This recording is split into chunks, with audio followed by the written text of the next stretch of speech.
So the next topic is on leadership. This topic is divided into 3 parts. The first one is on theories of motivation, and we look into the first part first. So leadership is usually linked to motivation, and when you talk about motivation, you have to have a good leader who is able to motivate the employees. So what makes a leader effective? Do you consider yourself as a good leader? Are you able to give direction or instruction, and your subordinates are able to perform as you would want them to perform? Or are you the type who just simply gives an order and you do not guide or give any guidance to your employees? So leading is concerned with creating an environment where members are motivated to contribute to organizational goals. So it's really important for leaders to know what actually motivates their employees to do something. Because if people do not want to do something, they do not have that motivation of drive, they might not perform as you wish them to be. So as a leader, you have to understand the theories of leadership and motivation.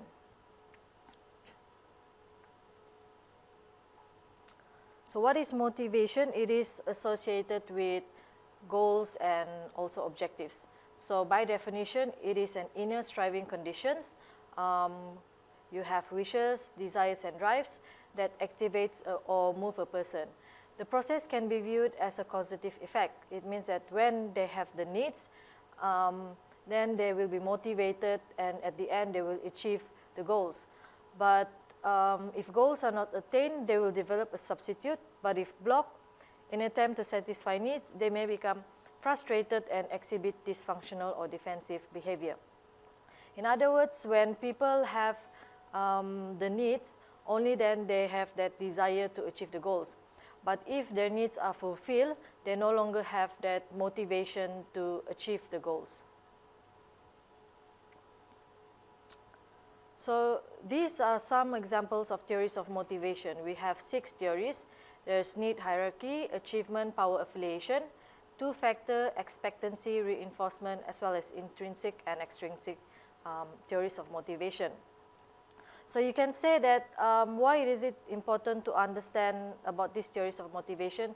Because it's about behavior of people. So you want to change people's behavior, you must know what they want, what are their needs, and you have to create an environment whereby you are able to drive people into achieving the goals that you want. So I have 6 theories of motivation, but I am just going to briefly explain 2 of these theories of motivation. So the first one we look into is the achievement power affiliation. It's by McClellan, 1985.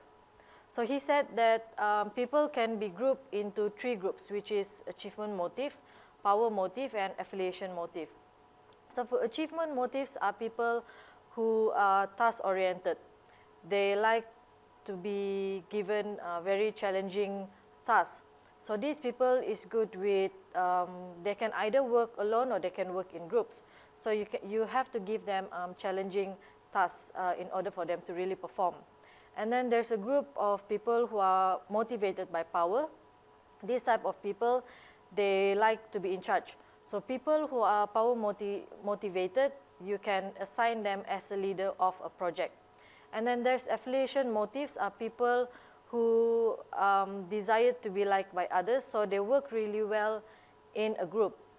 So as a manager, they have to identify what are the needs of their employees, and then they can, in order for them to maximize the abilities of their employees, they have to group them according to these 3 groups.